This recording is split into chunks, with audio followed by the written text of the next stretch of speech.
this is some interesting stuff. Where am I? Before I touch on the LPs, I think my previous video, I was thinking way too much and forgot to read what's on pulsechain.com. It breaks down the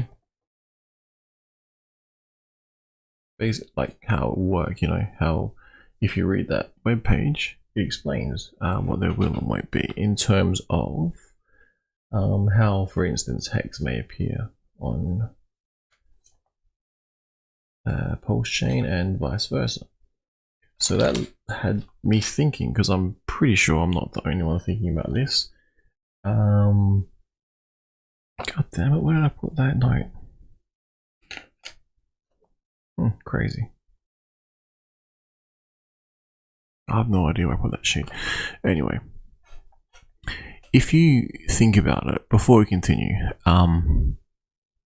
you could look at liquidity providing on PulseX and also Uniswap, and it came to my mind, maybe, just maybe, it's somewhat comparable to the current financial system. So a financial system, as it sits now, is kind of, uncertain, because when you think about it, it was explained to me that what if, bank deposits are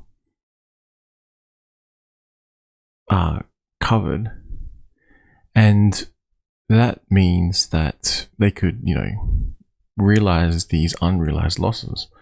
So just imagine if there's, unrealized losses equaling about 700 billion, and,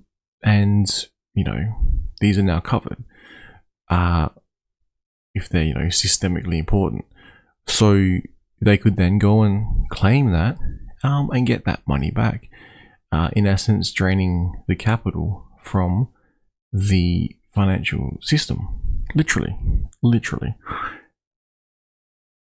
I guess it's worded as such. The actions have thrown the US banking system and bank depositors into utter confusion. Are all bank deposits now insured, or just the ones that Janet Yellen decides are systemically important? What are the basis for that decision? What about the fact that unrealized losses on US bank portfolios of government securities now exceed 700 billion? 700 billion. If these losses are realized to provide cash to fleeting depositors, it could wipe out much of the capital of the banking system. Now, the reason I bring this up is because,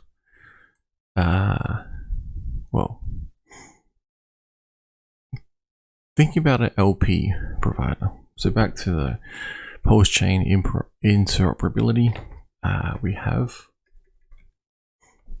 it can be traded on Pulse network, and PLS can be traded on Ethereum network. Bridging can also be done to other smart contract capable networks.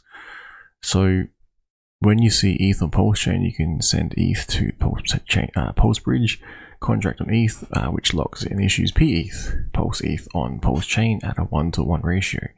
PLS on Ethereum, you can send PLS to the ETH bridge, contract on Pulse chain, which locks it and issues EPLS, ETH Pulse on Ethereum network 1-to-1. This can also work for ERC20s. Now, this is the interesting thing. Again, if you saw my other video, I began thinking way too much. I think I created my own version of what would happen. Little did I know, it's in black and white, literally on the pulsechain.com website. Now, okay, on a side note, did you know that time could be infinite, or it may not be infinite? Anyway, so anything locked on the Ethereum network bridge to the Pulse network will be known as P anything, example P ETH for ETH, locked on Ethereum bridge to Pulse network, and hex will be known as EHEX, short for hex on the ETH network, while hex on Pulse chain is called PHEX, short for hex on the Pulse network. So it's like inverted. So if you can imagine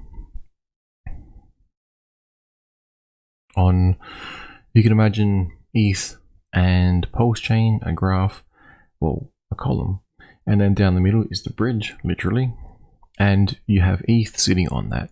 So if ETH sits on that, and you send the ETH through the bridge, over the bridge, under the bridge, probably over the bridge to Pulse chain, it then becomes PETH, as stated there. Now, if you then have Pulse, and I guess vice versa, so if you send PETH to ETH, it becomes ETH.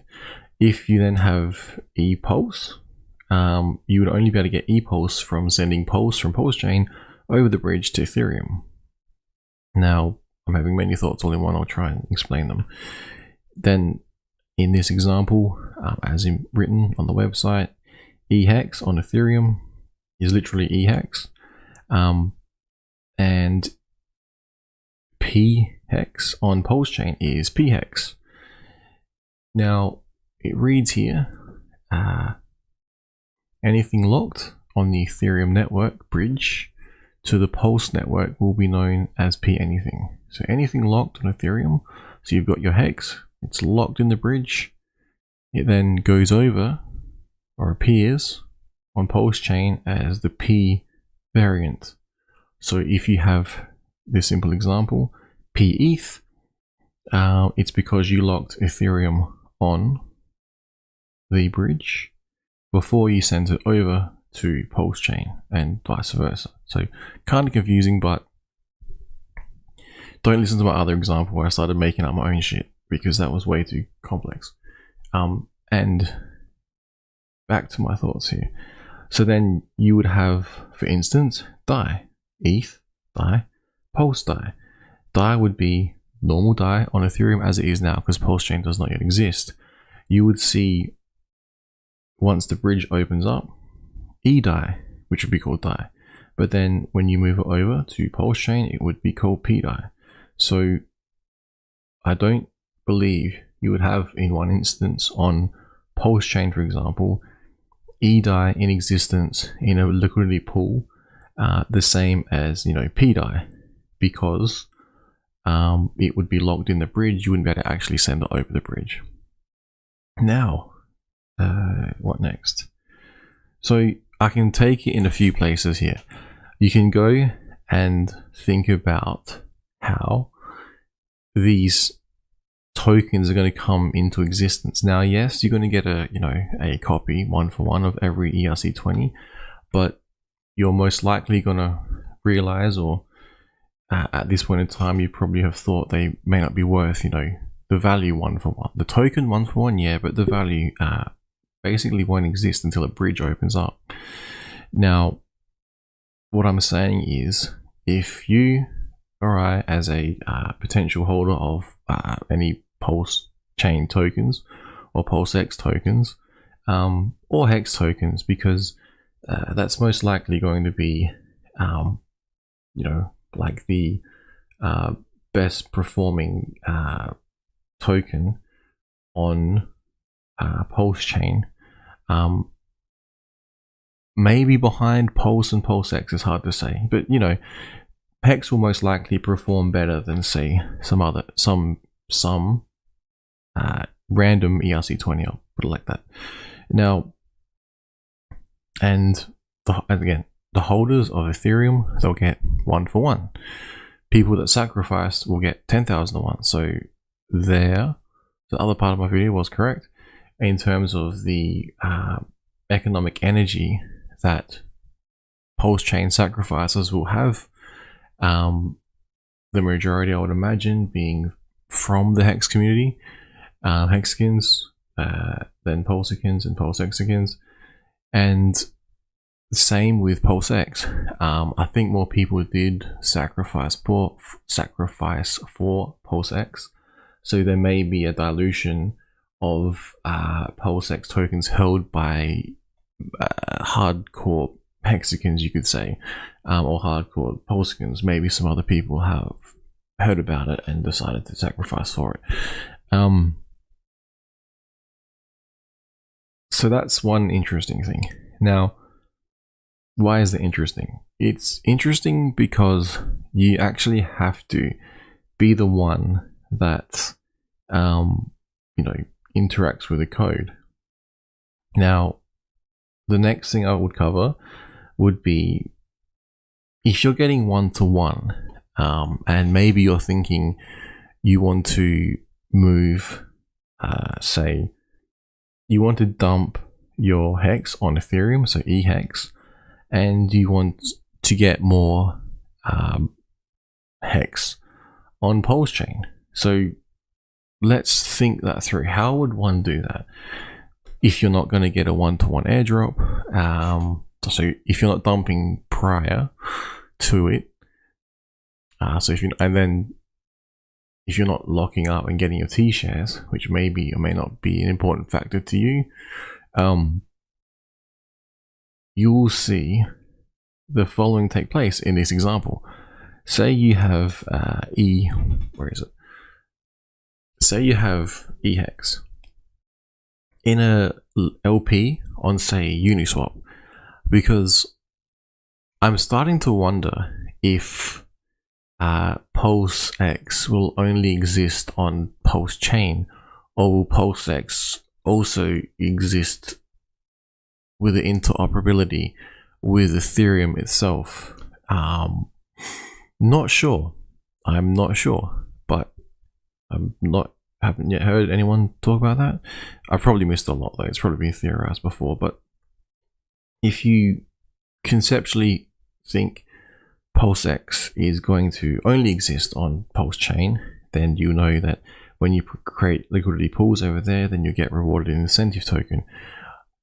Slightly different to if you create a liquidity pair on Uniswap, V2, V3, or other decentralized exchanges,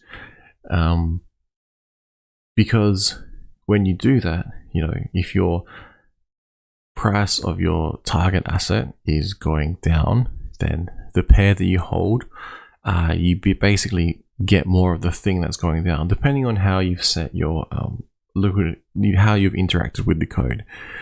And I think I'll focus on the idea that PulseX only exists on Pulse chain, and there's no option to drop down and change to ETH, because that's probably easiest at the moment. Now, when you have EHEX and you've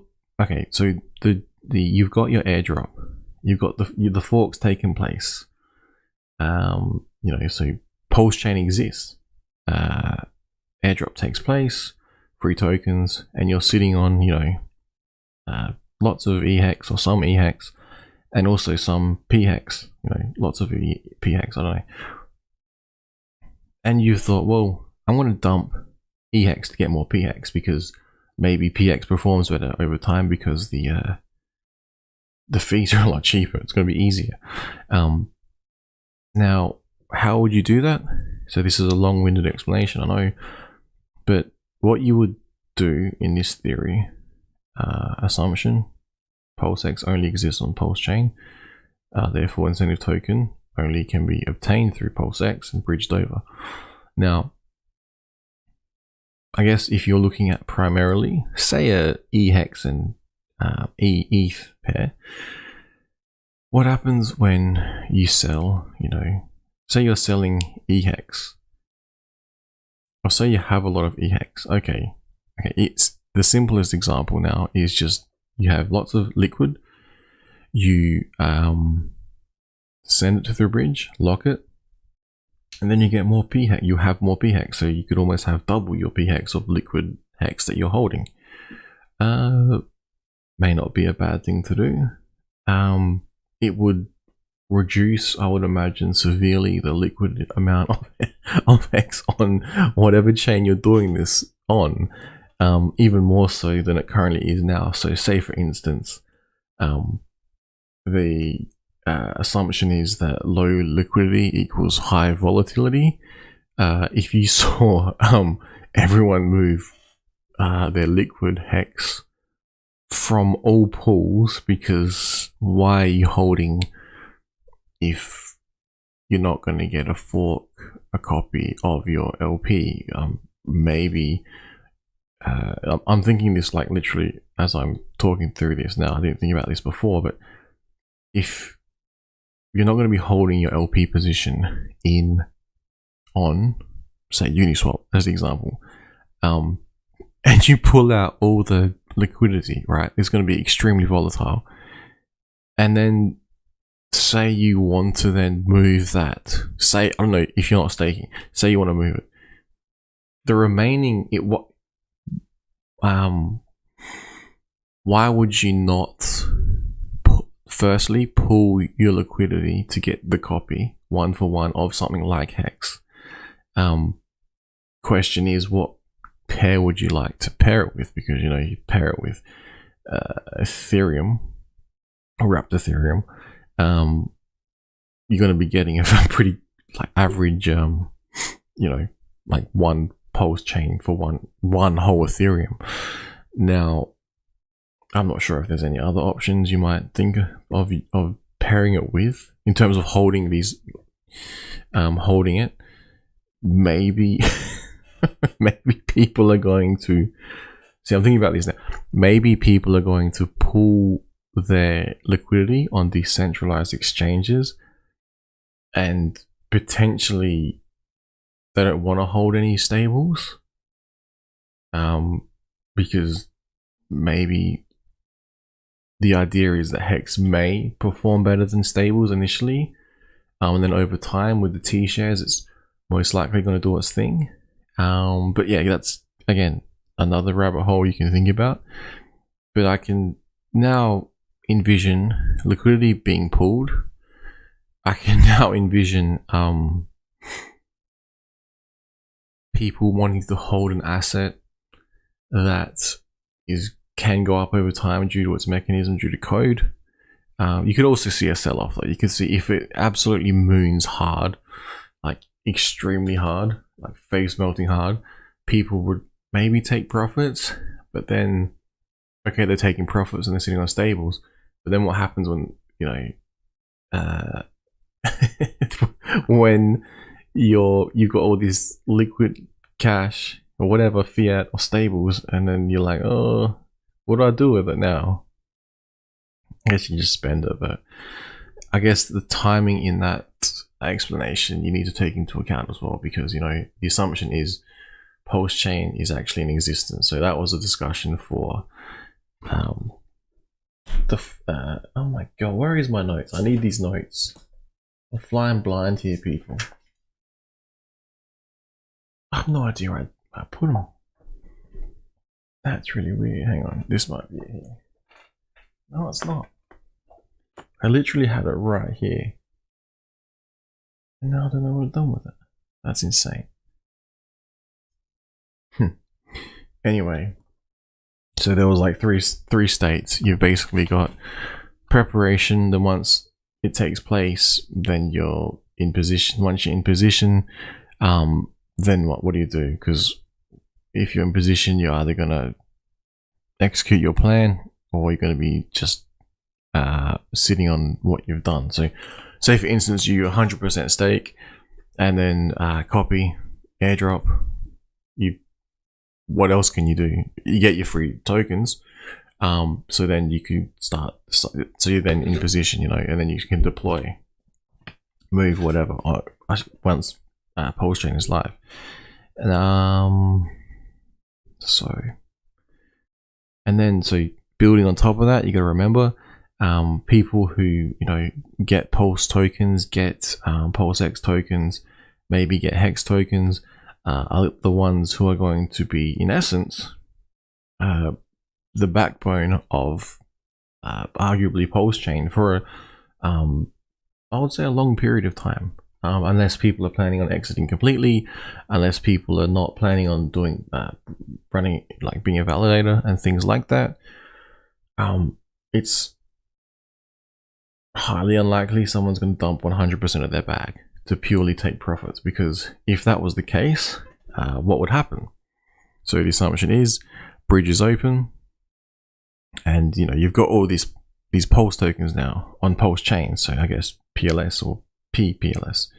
Now you're going to send it, lock it in the bridge, that Pulse, and then you're going to receive ePulse. Now, this is where the value comes in, because once the bridges are open and there's a price, ePulse, arguably, like if you can get the same price for ePulse as Pulse, you know, if there's going to be any price difference, there's going to be room for arbitrages. So if the price is higher on ePulse or lower on Pulse or higher on Pulse chain, you know, then you can see arbitrage opportunities. So that being said, most likely it's going to come to equilibrium and they're going to be trading one for one. Most likely, you would imagine, right? Like what's one wrapped Ethereum? As I think I was talking about in my other video, I think I was creating a wrapping within a wrapping, which is probably more. It makes more sense if you compare, I guess, one ETH that's wrapped, you know, it's the same price except for arbitrage, that pulls it back to parity. So if you have one pulse chain, you wrap it, in essence, you could consider it a wrap, then becomes ePulse on, Ethereum. Now, how would you derive value from that? Because again, who's going to have all of the Pulse chain? Think about it. Who's going to be holding it? Someone who wants to buy it. So if someone who wants to buy Pulse chain after everything's up and live, bridges are open, the assumption is PulseX is only trading, it only exists on Pulse chain, doesn't exist on Ethereum. So the incentive token can only be yielded, farmed, mined, whatever, published on Pulse chain, can't be done so on Ethereum. The only way to do it is to move it through the bridge, locking, P INC turns into EINC as the website states. So you come into the system as a no coiner, as someone who's heard about Pulse chain, someone who's heard about Hex or whatever, and you decide you want to buy some Pulse chain. How are you doing that? Maybe there's a fiat on and off ramp directly into Pulse chain. That changes my whole theory, because that can inject value through direct, you know, literally bypassing the Ethereum chain altogether. But in this analysis or thought experiment, it's the assumption that if you want Pulse chain and you didn't sacrifice, yeah, you're going to have maybe some from the amount of Ethereum you hold, but it's going to be extremely diluted, 10,000 to 1. So maybe you're going to want more than that, because maybe it's not worth much. Maybe you think it might go up in the future. Maybe you think it might do some insane figures over time, quicker, faster than Hex did, or larger than Hex. I'm not sure. Whatever your thoughts are, right? How are we going to do this? There's no fiat on and off ramp directly into Pulse chain in this assumption. You have to go through, you know, say decentralized exchanges.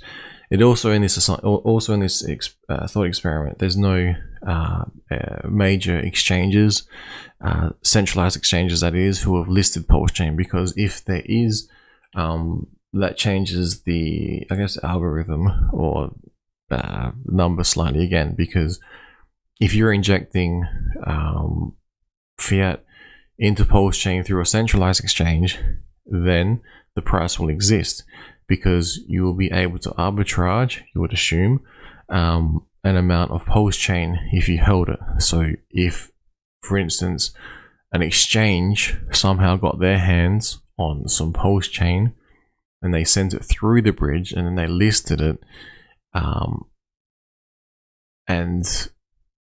but then again, just confused. And then the assumption is they're selling it on the Ethereum chain. But if the exchange does it and they list directly Pulse chain, maybe they list Pulse chain P and Pulse chain E for sale. I don't know.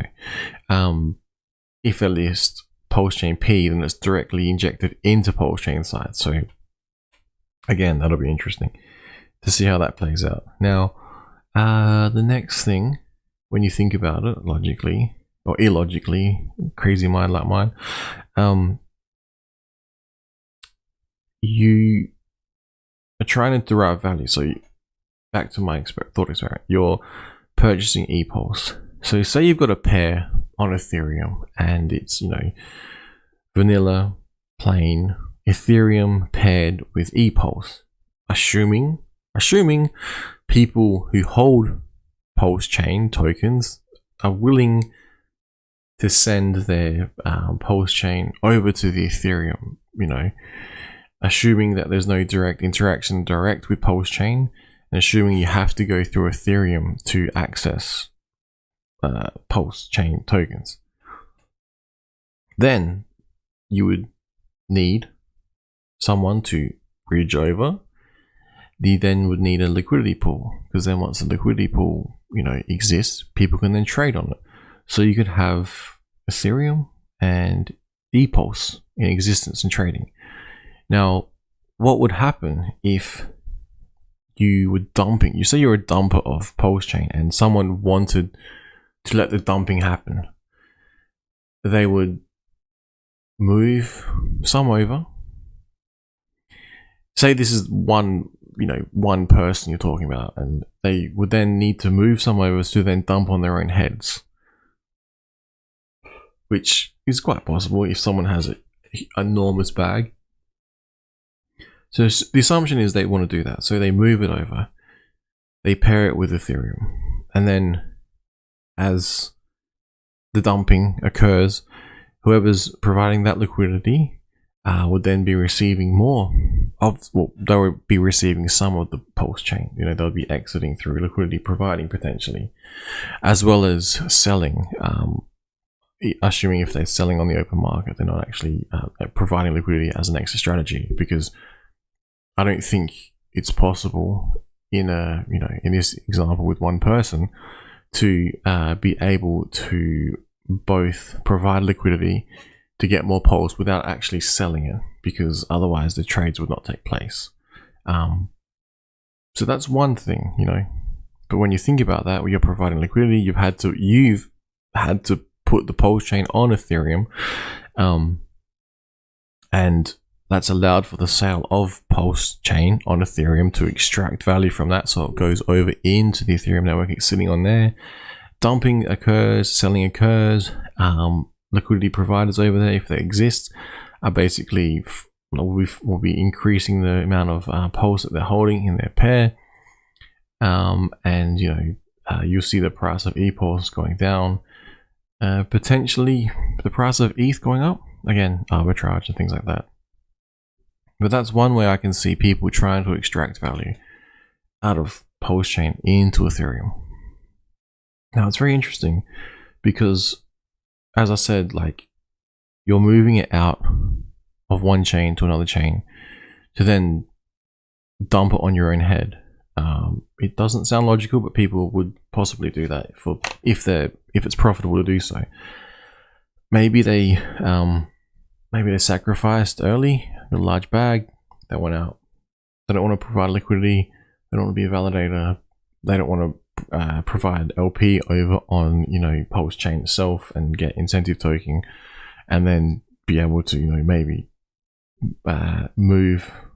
maybe sell directly on Pulse chain, depending if there's fiat on and off ramps, or if exchanges list direct, or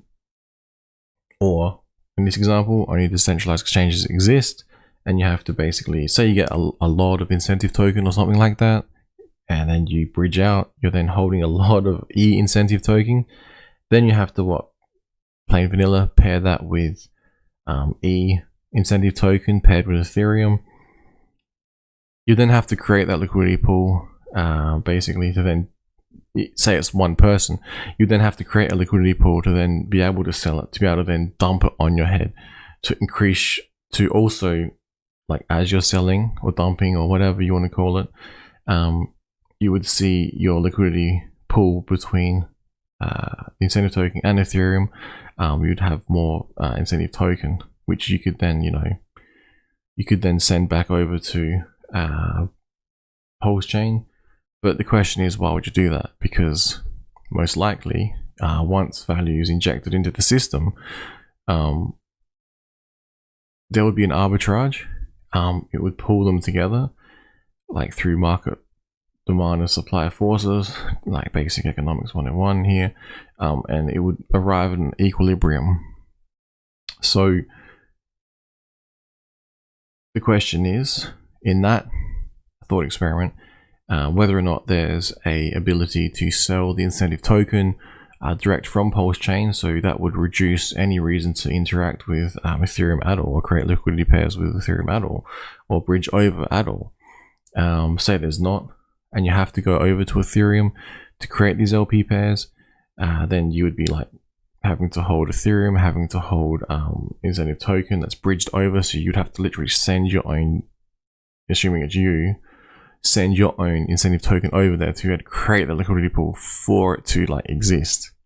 And it's very fascinating because, as I said, once that takes place, what's the incentive token going to be worth? Think about it. If you have the bridges are open, and in this instance, there's no direct fiat on and off ramp into, say, Pulse Chain.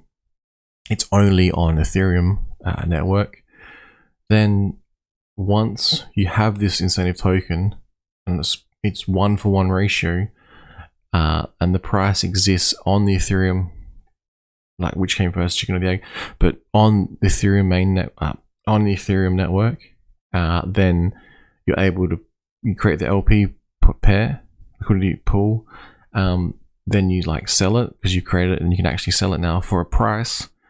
Then why would the incentive token on Ethereum be worth less or more on the incentive token on Pulse Chain? If there's value in the system, why would you then, why would you sell your P incentive token for anything less than what you could get for it on the ETH, the E incentive token? It makes no sense, because there'll be arbitrage opportunities.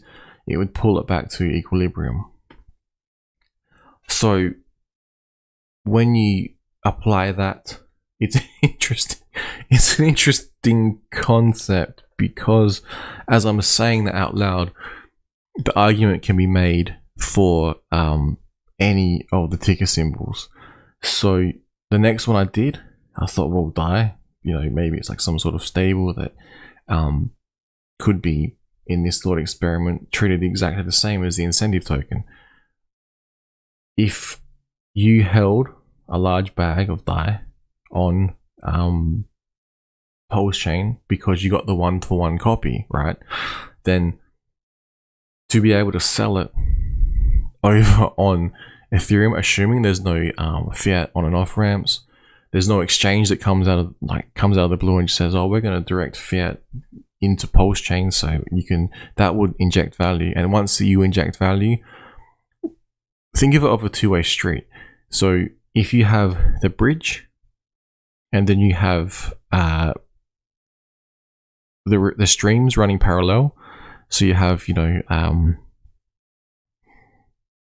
Ethereum here on one side, Pulse Chain on the other side, and what's separating them is the bank or the bridge, right? So for the liquidity, for it to go over the bridge into either chain, the value needs to be injected. So imagine the water's blue, because clean water is usually a bluish, or it's more clear, but say it's blue because that's what like cartoon blue would look like. Say value is green, right? So if there's no value in like Pulse Chain, how are you going to get value into it? You need to inject DAI into it, right? How are you going to inject DAI into it? Like the color, not the DAI token. You need to have a fiat on and off ramp, two-way bridge, because you need to be able to, take profits out directly, or you need to be able to create LP pools to take them out. You need to create the LP pools somewhere to be able to extract value, and that's where the value and the prices will be literally injected into the system. So I don't know how it's all going to work. But back to the DAI example. So say for instance, you get a copy of DAI over on Pulse Chain, right? Maybe you're creating a LP pool.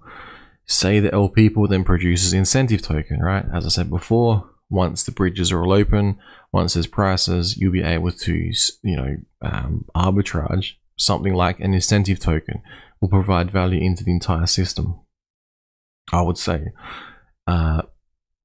Very similar with Hex, I would say also, because if you are able, right, if you're able to cross a bridge and get 1-for-1 Hex, if Hex is worth more on,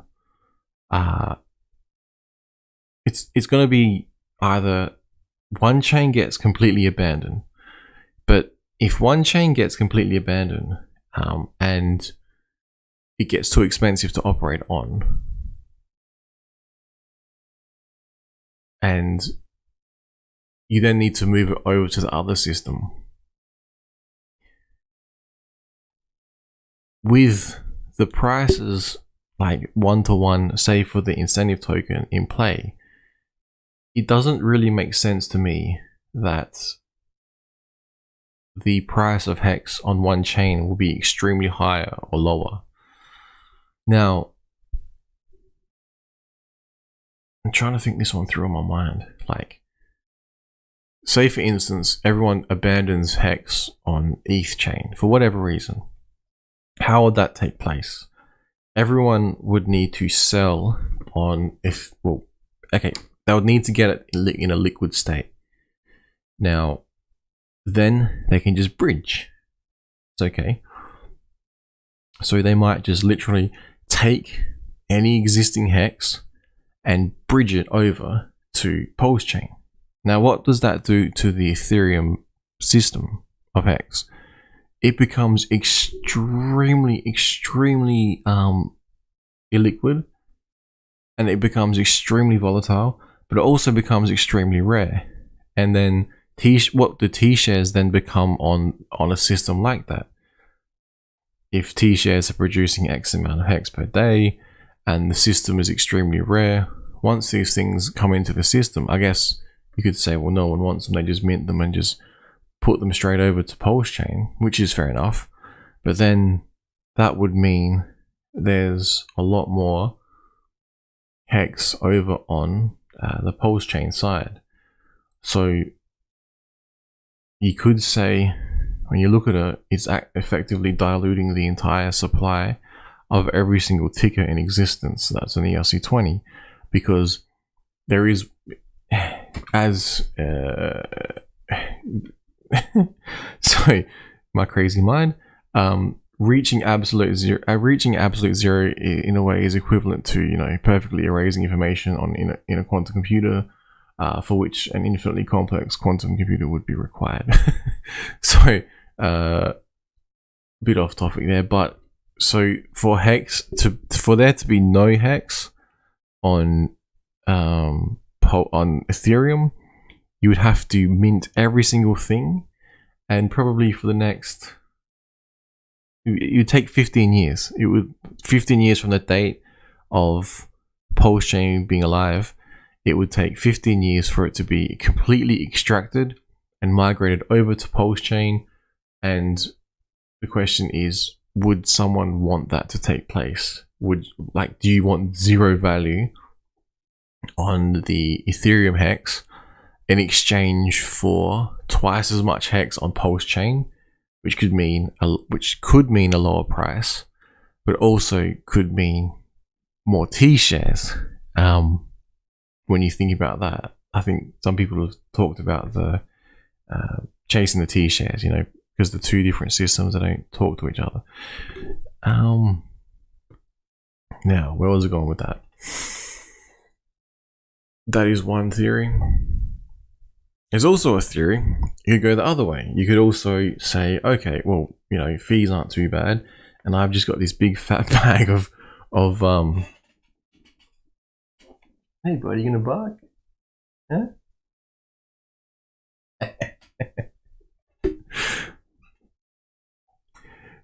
So imagine prices injected in, and as I said, within, say for instance, the incentive token, or say for instance Pulse chain itself, once prices injected in, I would imagine prices could it's hard to say because it could reach parity, but then it's like, what about if all the stables reach parity? As I was going, we'll talk about the DAI. So you're trading on you're creating an LP in PulseX for whatever reason. So some people see value, maybe they just dump. So on the PulseX side, on the Pulse Chain side, you have two pairs. You have DAI, say it's paired with Pulse Chain. As DAI is decreasing, you're then going to get more Pulse Chain. So maybe that's good for you if you want to create these pools. But then think about the people creating these pools. The people creating these pools are the ones holding big bags of Pulse Chain, are the ones holding big bags of PulseX, are the ones holding big bags of Hex. Now, so if you want to be, you know how the leagues will come into play. If you want to support the price or dump the price, you have to be a large holder. Now, people new to the system, if they want to enter into Pulse Chain, what are they going to have to do? If they have to go through Ethereum, they're going to have to buy Pulse Chain with the liquidity provided pair, and the liquidity provided pair is going to have to be provided by the people who hold large bags of Pulse Chain. So it might be extremely hard to even get your hands on Pulse Chain. I mean, it might not. It might be similar to Ethereum now. You know, it's everywhere. Exchanges have it. Lots of decentralized exchanges have it. It's just everywhere. But look at the price, you know. But early on, yeah, it's gonna be fascinating to see. And again, I don't know how this is all going to play out, because there's probably people out there who have thought this through a lot more than me, than the 30 minutes I spent looking at this. And then there's maybe some master plan in place somewhere, I don't know, with some people who hold large bags and things like that. Maybe they have an idea of how they're gonna do it. But as I said before, imagine the system, just you and yourself. You know, how would you extract value from either Pulse Chain or Ethereum Chain? Using Pulse Chain as the example, say you wanted to buy more Pulse Chain, what would you need to do on Ethereum network? You would, if you can't buy it directly on Pulse Chain, because if you can buy it directly on Pulse Chain, again, you assume there'll be liquidity pools provided. It's just insane, because then if you have single side staking and you have validating, a lot of people might be validating, a lot of people might be single side staking. Where's this liquid Pulse Chain going to come to be able to provide liquidity on Ethereum Chain? If everyone's busy securing the network, if everyone's busy single-sided staking, locking it away, putting it away, if everyone wants to maybe play the game of yield farming over on PulseX, on Pulse Chain, to get this incentive token, there might be some incentive token, and then, as I said, that releases up. Once there's prices in the system, it wouldn't surprise me if the incentive token is used as a dump, to dump, basically, because you don't care about it. So you're going to be selling it, you're going to want to get rid of it, and if you can't get rid of it on Pulse Chain, you're going to send it over to Ethereum. When you send it over, you're going to create a liquidity pool, you're going to have a lot of it, you're going to be willing for it to go down, and then most likely the price on that is going to be parity, I would say. I mean, if you can get something for $1 on Ethereum, and you can bridge that directly over and have 1-for-1 copies on another chain, why would you not want that? So if someone said, here, you've got this one incentive token for free on Pulse Chain, and you can sell it, and you can sell it on Ethereum for $1, you'd be like, well, okay, I'll send it over, cheap fees, may not be so cheap to unwrap it, or I'm not sure how that's going to work, but then you could sell it for that $1. It's like, well, what about if you send it the other way and you can't actually extract it from Pulse Chain? If there's a fiat on and off ramp, it'd still be worth $1. I'm not saying incentive token is going to be worth $1, but I'm saying in that model, you can inject value in. Once the value is in, things like incentive token are most likely going to hit parity. I would say, again, though, it does require, if it's only you in the system, it does require you to set up a liquidity pool. It does require you to think about pushing the price against yourself. And I think the same thing will go with Hex. But the thing with Hex is, if you have, say, if your idea is to dump Hex, right? Dump EHEX.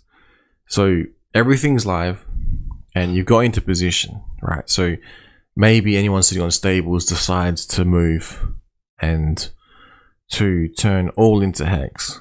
If it happens before the airdrop, then if it doesn't happen before the airdrop, then they're going to be holding stables or whatever over on Pulse chain. And then you have to think, what's the likelihood of holding, say, USDC as an example, with Tether, over on Pulse chain and pairing it with, say, PulseX, or pairing it with, Hex. It's like, okay, you either think it's going to hit parity, so you're going to want to buy as much of it as possible. If it's going up in value, then you're going to be having less of it. And say it's paired with Hex, maybe that's not a bad thing, because then you could have more of the stable. If it's going up, if it's going up, you'd have more of the Hex, but you'd have to create that liquidity pool. So if you think the price of Tether is going to go to like 0, 0, 0, infinite zeros and a 1, because I don't think you can actually get to 0, and you set up a liquidity pool because you hold a lot of liquidity, then what would happen? The opposite is true. You'd have like all this Tether. It then would start to drop, and as it drops, you'd have more of this Tether. Which is not what you want. So I think, I stuffed it up before the last paragraph. But then you'd have more of the Tether, so you'd be holding all this Tether worth nothing. But then the thing is, if it's locked, what if it's 1 for 1? So, oh my god. Shit. If it's 1 for 1, right? So if it's 1 for 1, it's worth like nothing on Pulse chain, but then it can be redeemed for $1 over on Ethereum. The arbitrage would kick in, and you'd be like, well, if I have something worth nothing over here, $1 over here, I would move it over here, I would lock it, and then I'd receive this. But that's insane. I'm not even sure how this is going to work. Because if that takes place, with the Tether thing, or the US dollar, USDC, so if, say, the price goes down extreme on Pulse chain, but then it can be redeemed 1 for 1, but then when you move it either way, it locks. Are you diluting Ethereum by creating a copy 1 for 1? That is the question. Because, as I said before, it's like with that absolute zero in quantum computer, so absolute zero on one chain or the other. If you had, trying to think this through, if you have a bridge and it locks, right? So you have one thing, and then you have a copy of it on another chain, which is 2 things, right? Now, if the bridge locks, so I have one thing on one chain and one thing on the other chain. I then move it from one chain to the other chain. It locks in, but then I receive an equivalent. Oh wait, yeah, it'd be called E Tether or EUSDC. Basically, you've then diluted the other chain, if either way you go, and say that's a bit extreme if there's only one in existence, but that's what would happen. And that's pretty damn interesting, because then the question is, if it's being locked. Oh my god. Oh. Okay, back to my notes. Sorry, I went on a. The next thing I was also like mind thinking about, to keep it PG. Imagine, I haven't heard this, so this is just pure my madman thoughts. if PulseX is actually will be available on Ethereum network. Because just imagine you have PulseX. So this is just pure madman thoughts.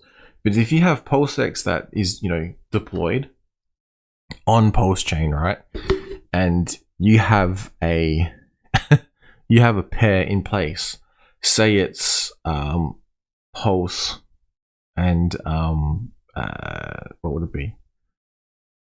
You're on Pulse chain, so you'd have Pulse, and say you pair it with like PHEX, right? Okay, for whatever reason, whether one's going up or down, don't worry about that. What I'm saying is, say you have that pair in place, right? And then you have a switch and you're able to toggle it between Ethereum. Like, what would that do? Like, that would be pretty insane, because you probably need to move it across the bridge though, because otherwise, like, I don't think tech's up to that. It's just like automatically knows you switch. It's like boom, boom, boom, boom. Because if that was in place, yeah, I don't think that's in place. But what could be in place is like you can switch onto Ethereum, and then you can see, like a decentralized exchange. And then once you're on the decentralized exchange, it will then show you your balances, like how when you switch between networks. So if you go from you have no ETH or Ethereum hex or just hex on Ethereum, it's all on, say, Pulse chain. It's all PHEX on Pulse chain. So then when you switch over to Pulse chain, it's there, Then when you switch over to Ethereum, it's not there. So then if you wanted to create liquidity pools over a Pulse chain, you would then position as you would need. The same as if you want to provide liquidity on Ethereum, you'd need to position as required.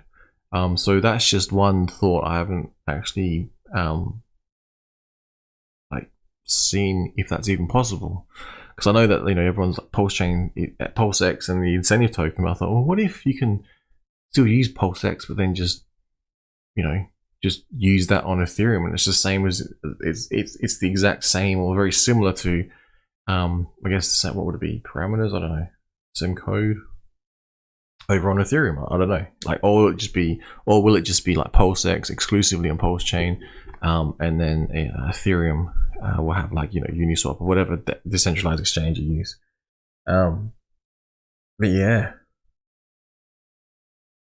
I'm just fascinated, because if you go back to the liquidity providing with the incentive token, I don't see why the incentive token itself would not be parity. And if that is parity, then would it not be possible that other tokens are also parity? But then you have the draining effect, whereby, say for instance, the one good example I can think of, well, not necessarily good, but say for instance you thought so heavily that Pulse chain hex will like crush so hard that you wanted to completely abandon Ethereum ETH. So you would, if there was any liquidity, you would get rid of the liquidity and buy all the hex, which would increase the price on that particular chain for a brief moment. And then if there's arbitrage opportunity, it'd most likely pull up the price or bring down the price, depending on where it's at, depending on liquidity pools and how they're placed and positioned.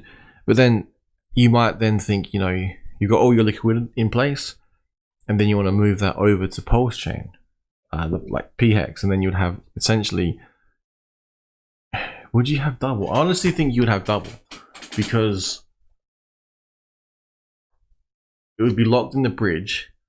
So if it's locked in the bridge, but it's representative as PHEX or hex on Pulse chain, then you would have double. The supply would double of whatever chain you're moving over from. So if you think, for instance, for whatever reason, the stables are going to zero on Pulse chain, for whatever reason you think that, then you would be like, okay, I'm going to dump, and then not thinking about liquidity providing because you're the only one in the system, but you would then pull all your stables from, say, Pulse chain side and bridge it over into the way that shit. What if they can't tell? What if they honestly? What if they say, okay, cool, we've just doubled the supply of money? That would be insane. Oh shit! Am I? Let's have a look. Yeah, no, no. She's still. They extended her stay by one more day. And yeah, that's not good. But what's it called? Yeah, and this is live. I didn't realize there was other streams on. I've been like, I'm trying to take a social media fast, but then I was like sitting, really late at night, in deep thought, and I came across this article, and it's like explaining how it's possible that the U.S. monetary might run out of capital if they roll out in a certain way, and then basically they're saying, if people don't know if the amounts are insured or not, what if they're all systematically important? What is the basis for the decision? Banks, if they realize their unrealized losses, could be up for about 700 billion. If 700 billion is realized, and they need cash to cover that amount of losses, it could literally wipe out the capital of the banking system.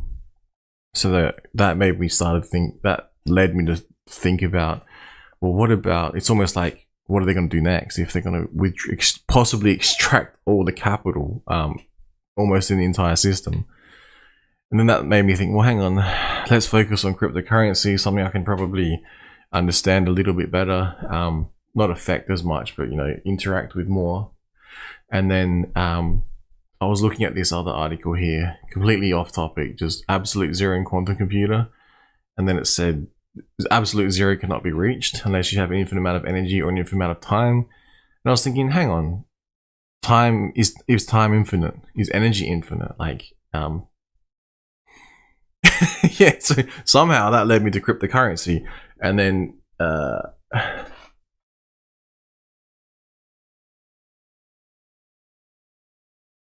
man, that's not a bad idea. Like, just it's Hexaco, and then just yeah. It's not a. This is then I was going through the whole, what's going to take place. Well, not what's going to take place, but like when Pulse chain drops. When you think about it, the people holding Pulse chain tokens and PulseX tokens and probably Hex tokens are going to be the ones who have a lot of sway in the system, and whether or not they're friendly or whatever, but they will be able to, like I said, they will be the ones, or will be the ones, who will create, when it all drops, when you're holding it on Pulse chain liquidity pool, or you'll be the one deciding whether or not you want to move over to Ethereum and provide liquidity over there for people to possibly dump. But I was saying, if imagine it's just you in the system and you want to exit, you would have to create a liquidity pool to be able to sell anything to get out, right? And if you're doing that,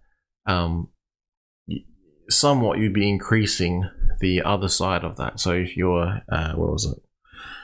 Say with the incentive token, and you had it paired with ETH, and the price of the incentive token is going down, your ETH holdings would potentially be going up, and then you might want to trade ETH to Pulse to go back in, but then you'd have to create all the liquidity, provide liquidity and all that. So it's going to be very interesting to see. And then I was saying, basically, if you have, if the incentive token happens the way I think it will, in this thought experiment where you get incentive token on PulseX only, so you want to sell that, assuming there's no bridges or fiat on ramps and off ramps on Pulse chain or exchanges that provide injection or extraction of fiat, then in that theory, you'd have to go over to Ethereum to extract value or inject value. I'm not sure why you'd be buying the incentive token except to create liquidity. Maybe if you didn't have the ability to create enough yourself. But in that sort of thought process, I don't see why the incentive token would be at parity on both chains. And then that led me to think, well, if that can happen, possibly it could happen with other tokens, could possibly again. And then I was going through the thought experiment, like if you wanted to fully extract, say for some reason, someone felt the need to completely extract all hex to complete absolute zero, like in the quantum computing example, they would literally have to probably wait 15 years to get all of the hex out, and people would have to not restake, and then they'd have to extract it, turn it to liquid, bridge it across. It would double the supply of hex on the other chain, but then on what's left on the Ethereum side would become extremely rare. It'd be extremely illiquid, and possibly could see huge swings up and down. But yeah, it's just stuff I was thinking about.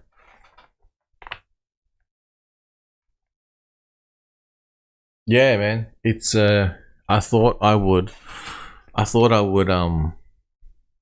yeah, it's kind of late here. But yeah, with the no one in the house basically, I had the get the thoughts happening. And it's gonna be extremely interesting because yeah, it might be good just to block out other social media at this point and just focus on hexagons.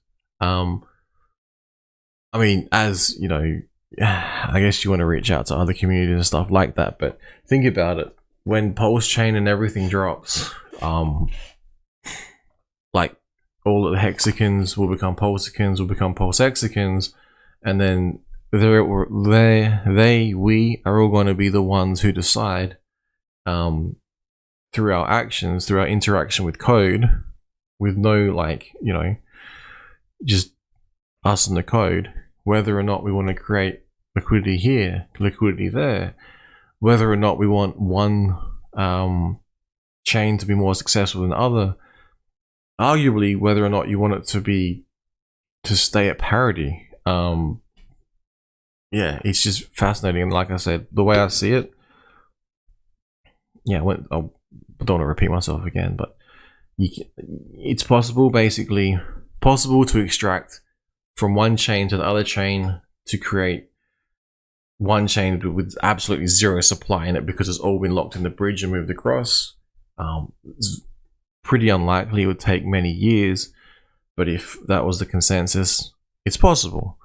But then the question arises with something like Hex, T-shares, who's going to be providing liquidity?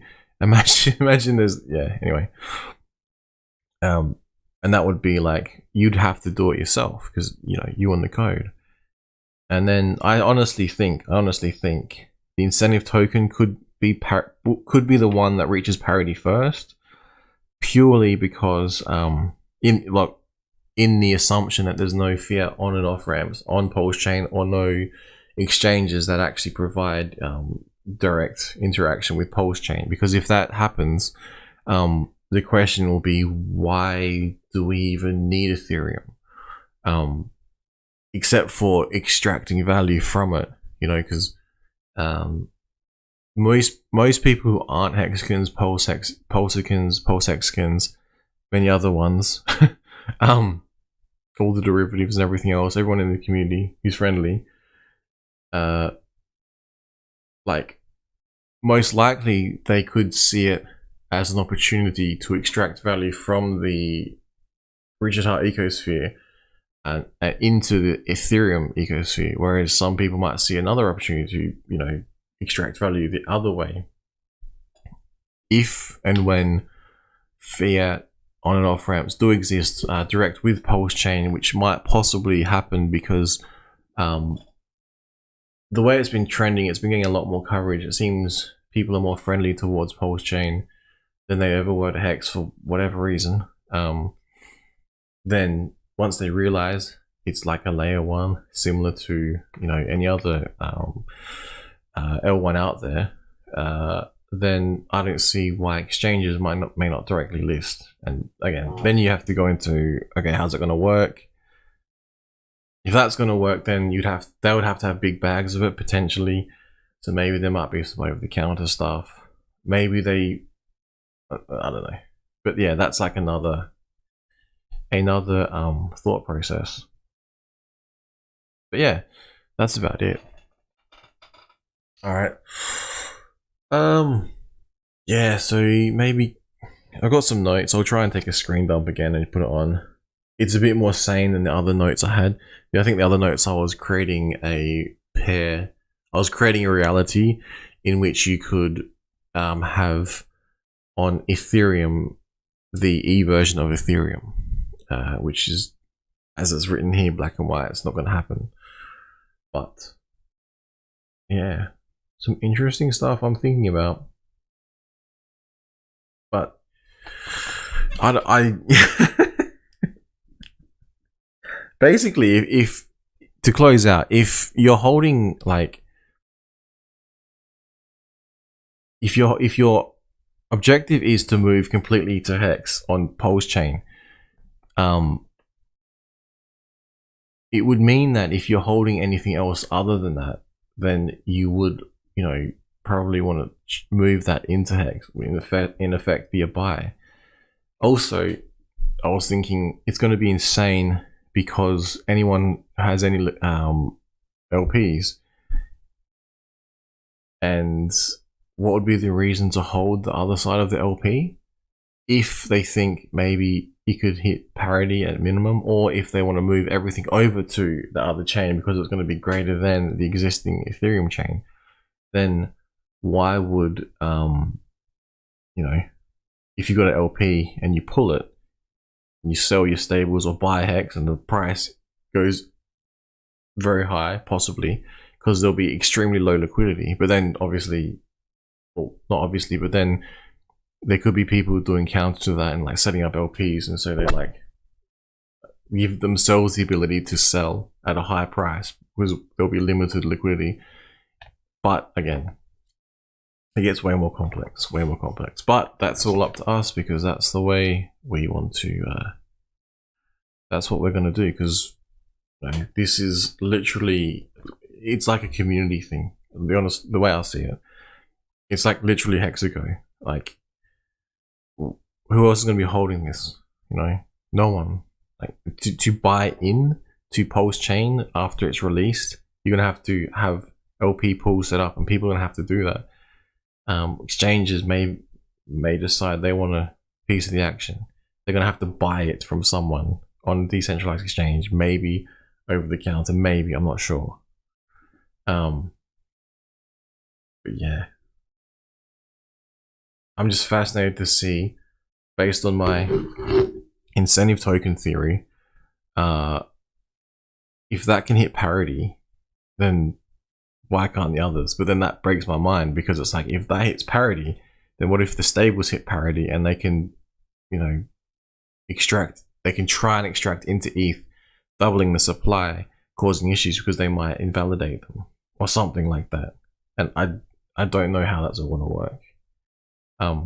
What if they just hit parity and then it's just, they create LPs over on the other side? Like, it's just literally just parity, and then it's not a matter of bridging, sending one chain to complete zero and crashing. Like, it's not a battle between like positive and negative. It's like the sweet spot. So I don't know, but it's very interesting. Alright, thank you all for tuning in. But yeah. I honestly don't know what's gonna happen. It's gonna be like, I can't see anything bad from this either. Like, what can be bad? Like, where is the lose in this equation? I'm really failing to see it. I mean, this is a complete absurd statement if you believe so heavily in Pulse Chain. What if everyone just got their free copy of Liquid Hex and bridged it over into Ethereum? Have more. There would be an insane amount of new hex. The opposite is true. Like, that's just, yeah, it's fascinating to think about. Yeah, it's gonna be insane. Like, yeah. All right, that's about it. How long have we gone? Yeah, that's a good time. All right, cool. All right. If you are holding, in closing, while the mainstream legacy financial system is literally facing a possibility that they may run out of capital, there are some answers to that, but that is the first step in their problem. If that takes place, while that is taking place, potentially, because you know how there's ongoing, not bank runs, but there's ongoing issues within legacy finance, like how many banks have failed, are we in a current recession, we need to wait for the data, is what's going to happen next, etc., etc. We actually had rates go on pause here because they're freaking out over the economy. While this is all taking place within the crypto space, in relation to the absolute zero on either side, a never before been, feat may be achieved. It's hard to say, but we saw with the other, not ghost chains, but with the other forks, that didn't have, liquidity, didn't have the AMM bot, and didn't have, the exchange with the incentive token on them. So, Pulse Chain and PulseX will have those things, which will be different, will differentiate from them. Now, if you look at it, like, I don't know if you guys remember Binance, they came out of nowhere, and what they do, they copied, and how did they copy it? And then they ran BSC chain, and then they had all their copies over there, and then they turned into a big giant centralized exchange. And I don't understand how that happened, like, to this day. That became cryptocurrency. And it's cool, you make money over there, whatever, like, do all your stuff, but like, how did that become cryptocurrency? How did FTX become cryptocurrency? How did Celsius become cryptocurrency? How did all this bullshit that's like stealing money, how did that become cryptocurrency? I thought BitConnect was bad, man. Those ones just took it to a whole new level and raped and pillaged, and just got away with it. Well, didn't get away with it, but they crushed the entire system. And now we're seeing, this is going to be my closing rant. Now we're seeing banks fail, crypto banks fail, insurance companies not willing to enable cryptocurrency trades from certain banks to be bought, to basically stop out a process. That's like actually happening. It's insane. It's insane. That's why I'm like, I need to get off social media, because the more I see, the worse it gets, honestly. So I'll check out that. I will check out the social media platform. That'll be wild, man. Just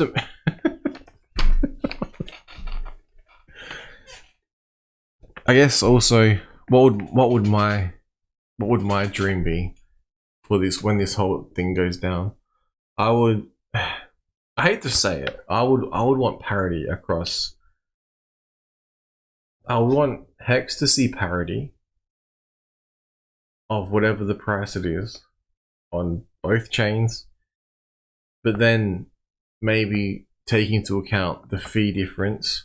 So the one with the lower fees might perform a bit better relative to the amount of fees which you could save. I mean, imagine if Pulse Chain hits Ethereum prices. That would just no, I can't deal with that. But over time, why not, man? Like that's I guess that's a real possibility, but you know, 10,000 to 1, maybe take that into account. Maybe imagine if Pulse hits Ethereum price with 10,000 to 1 difference. Maybe, I don't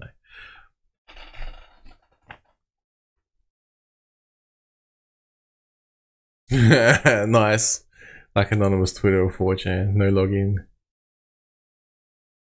Yeah, but how do they, if there's no data collection, how will it exist though? It will just be live and exist. We'll have to change our, oh yeah. Oh, that'll be interesting. That'd be kind of cool. Just fork 4chan or 8chan, whatever it is now.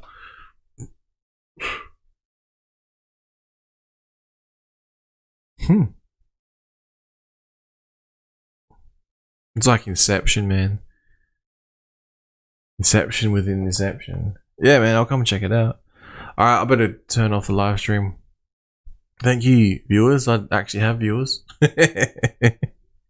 Other than Finbear.